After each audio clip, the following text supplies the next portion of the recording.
La popolazione dell'Uzbekistan si sta avvicinando ai 40 milioni di abitanti e continua O'zbekiston aholisi qariyb 40 million nafarga yetdi. Aholining asosiy qismini yoshlar tashkil etadi va har yili mehnat bozoriga 100 minglab yangi mutaxassislar kirib kelmoqda. Shu bois mamlakatda aholini kasbga o'qitish, xorijiy tillarga tayyorlash va xalqaro mehnat bozori talablariga mos kadrlar tayyorlashga alohida e'tibor qaratilmoqda. Italiya ham ana shunday istiqbolli yo'nalishlardan biri hisoblanadi. Mamlakatda ishchi kuchi yetishmasligi kuzatilmoqda va shu munosabat bilan 2026-2028 yillarga mo'ljallangan Decreto Flussi dasturi doirasida 500 ming nafargacha xorijlik ishchini qonuniy jalb etish rejalashtirilgan. Mutaxassislarning ta'kidlashicha, mazkur jarayonning samarasi eng avvalo davlat idoralari o'rtasidagi to'g'ridan-to'g'ri va shaffof hamkorlikka bog'liq.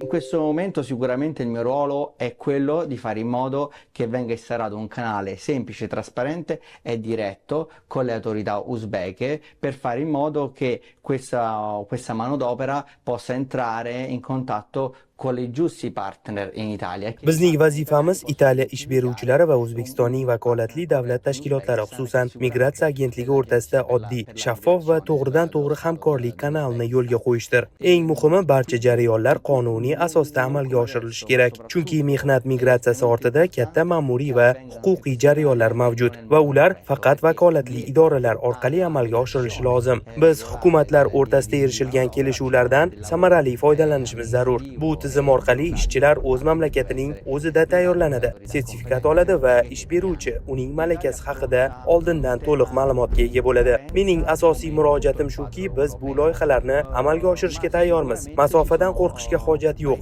Bugun ko'plab o'zbekistonliklar Italiyada ta'lim olishmoqda. Shuningdek, Italiyaning 3 ta universiteti O'zbekistonda qo'shma ta'lim dasturlarini amalga oshirmoqda. O'zbekistonliklar Italiyani yaxshi biladi va hurmat qiladi. Bu hamkorlik har ikki mamlakat uchun manfaatli bo'ladi.